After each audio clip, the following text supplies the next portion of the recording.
Bonjour à tous, alors nouvelle vidéo pour vous montrer tout ça, enfin tout ça, oui, quand même. C'est mes achats de hier, du coup du 18 novembre, je crois. Ouais, 18 novembre. Du coup je vais vous montrer ça, mais je vais peut-être plus revenir sur les résumés parce que c'est vrai que ben j'ai fait bon, j'en ai parlé dans d'autres vidéos donc c'est bon, mais si enfin c'est très possible que les gens que vous n'ayez pas vu toutes les vidéos, vu qu'il y en a beaucoup.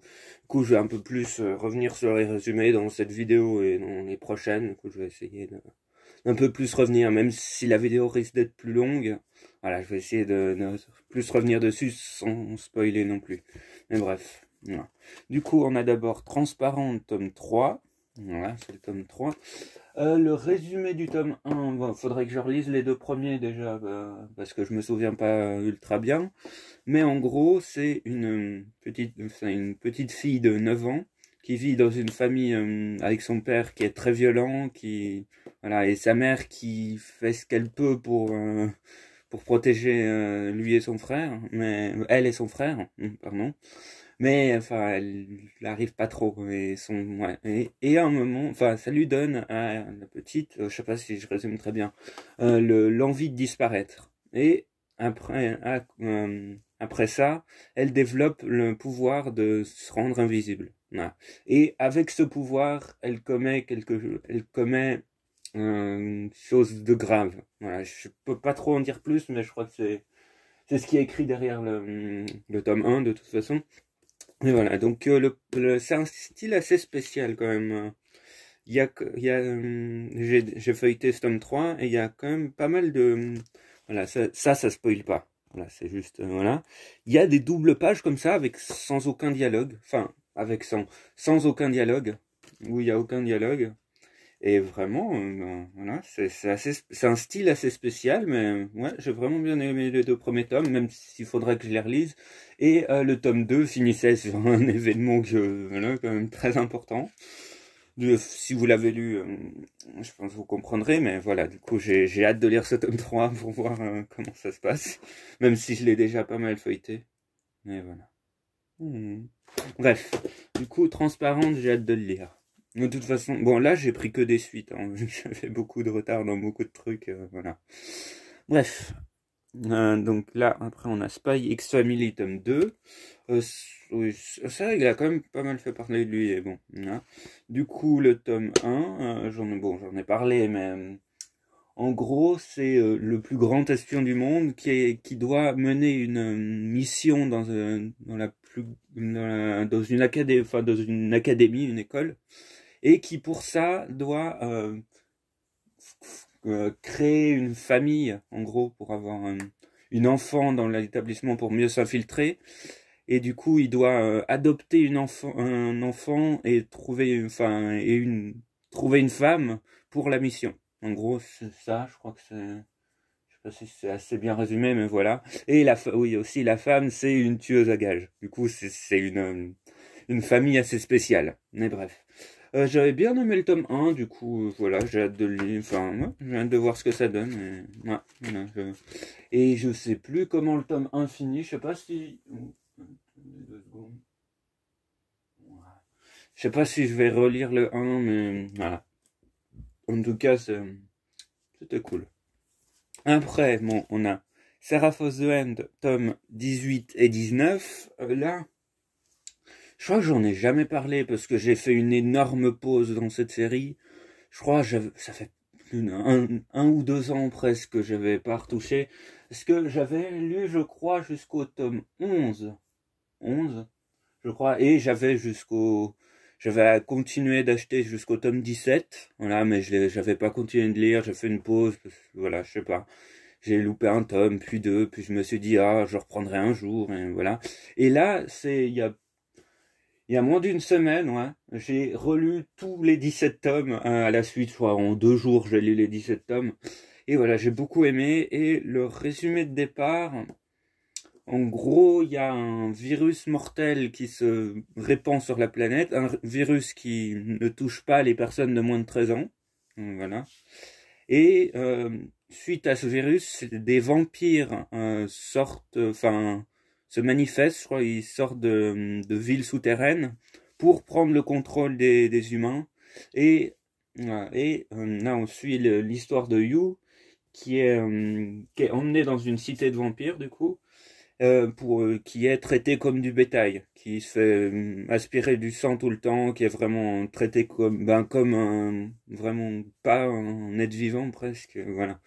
Il est vraiment traité comme du bétail.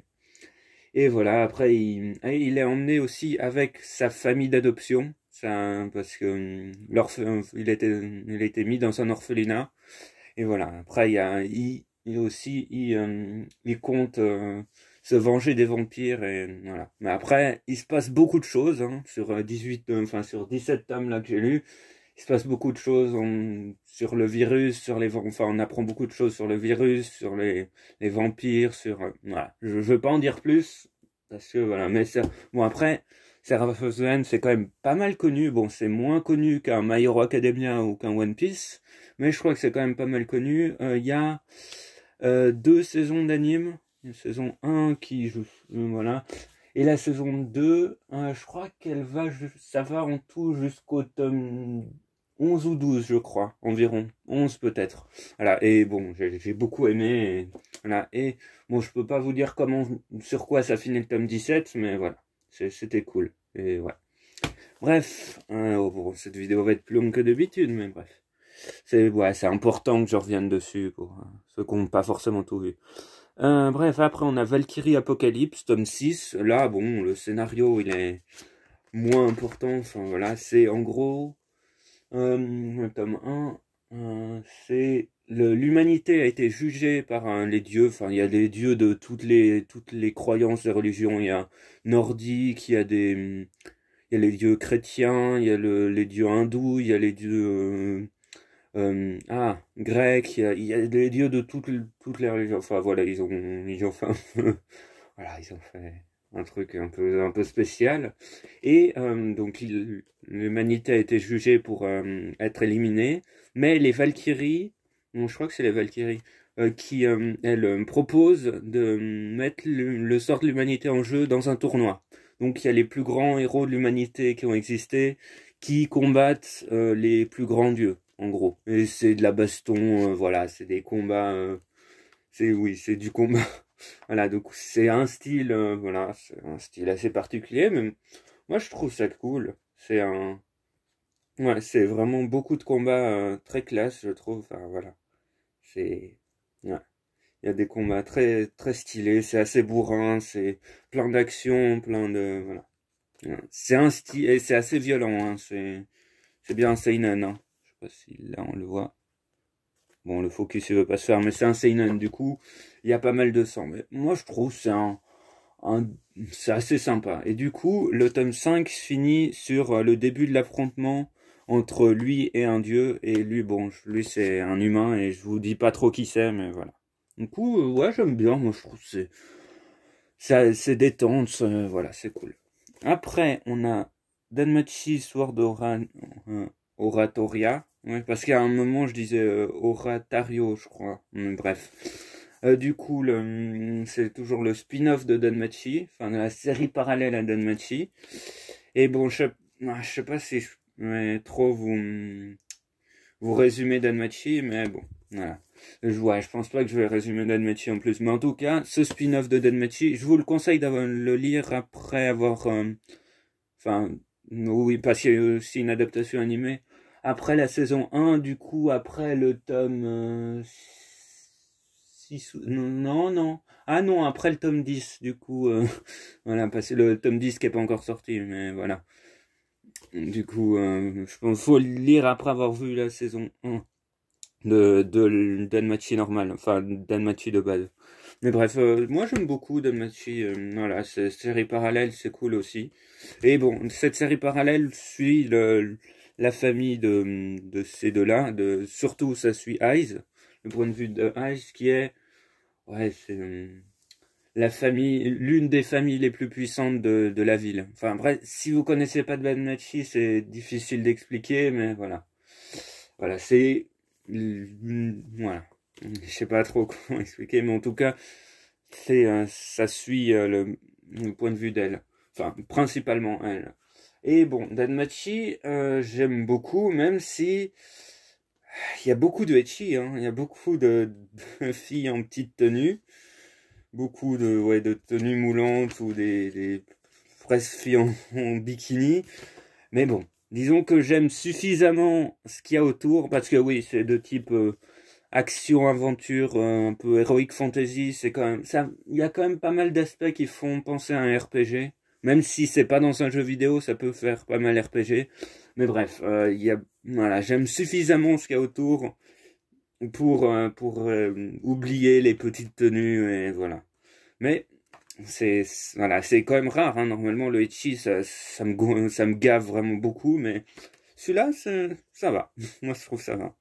Mais bref, oui, t'as beaucoup de persos avec des poitrines énormes, mais voilà. Moi, j'aime suffisamment ce qu'il y a autour pour aimer ça. Bref, je vais passer un peu trop de temps. Je sais pas sur quoi finit le tome 1, faudrait que je le relise. Parce que je sais ce qui se passe. La version animée, je l'ai vue 2 fois, la saison. Mais du coup, je sais plus sur quoi s'arrête le tome 1. Bref, je parle beaucoup. J'espère que ça vous va, hein, que je revienne un peu plus sur les résumés. Bref, après on a Anonyme tome 2. Il y a quelqu'un dans la cuisine. Bref, Anonyme tome 2. Ça, je peux pas trop vous le résumer. Ouais, bon. Parce qu'il y a quand même pas mal de... C'est plutôt, je pense... c'est mieux de pas trop en savoir avant de le lire. En gros, on suit l'histoire... Ouais, je crois que je dis beaucoup, en gros.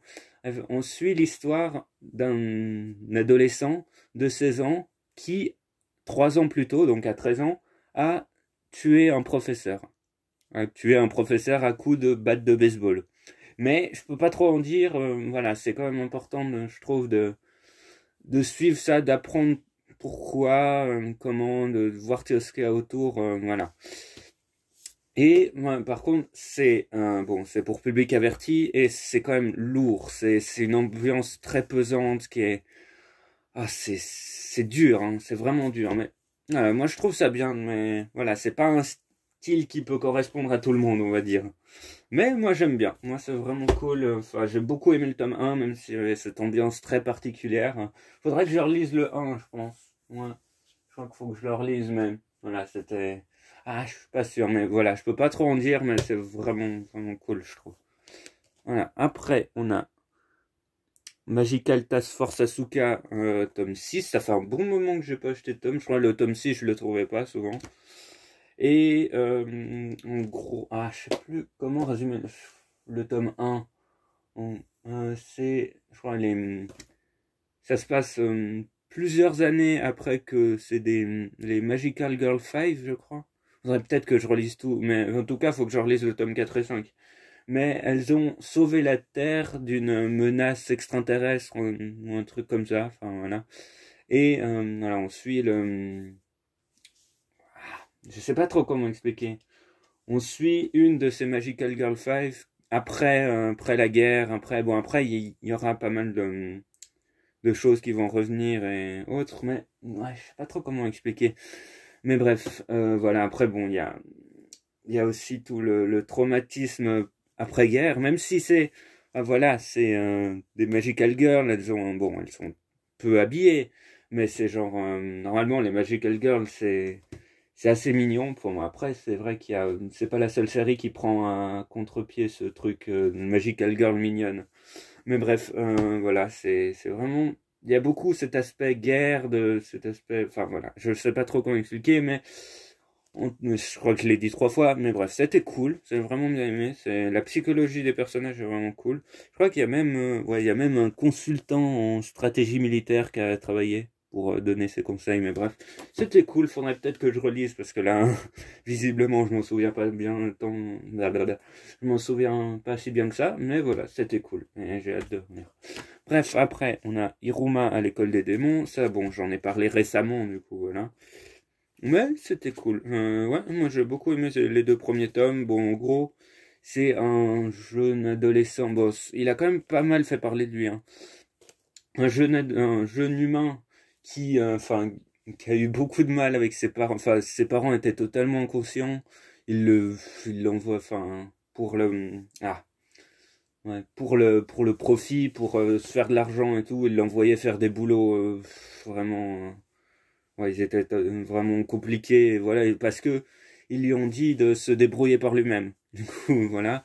Et aussi, enfin, il a comme ça développé il sait pas dire non. En gros, il est vraiment très naïf, un peu, enfin un peu naïf. Il est gentil avec tout le monde. Il essaye de, voilà, il essaye de contenter tout le monde, même si ça l'embête lui. Et bon, c'est probablement un des pires résumés, mais il est vendu par ses parents à un démon. Voilà. Et après, il doit aller à l'école des démons en cachant son identité. Mais voilà, c'est assez humoristique, hein, parce que ouais, c'est une série plutôt humoristique. Et voilà, moi, j'ai vraiment bien aimé les 2 premiers tomes, du coup, c'est cool. Voilà, je sais pas trop quoi en dire plus. Je sais plus comment finit le tome 2. Ah oui, je crois que je sais. Ouais, je crois que je sais comment finit le tome 2. Mais bref, voilà, c'était cool. Quand même, 16 minutes. Hein. Après, on a La petite faiseuse de livres, tome 5. Voilà.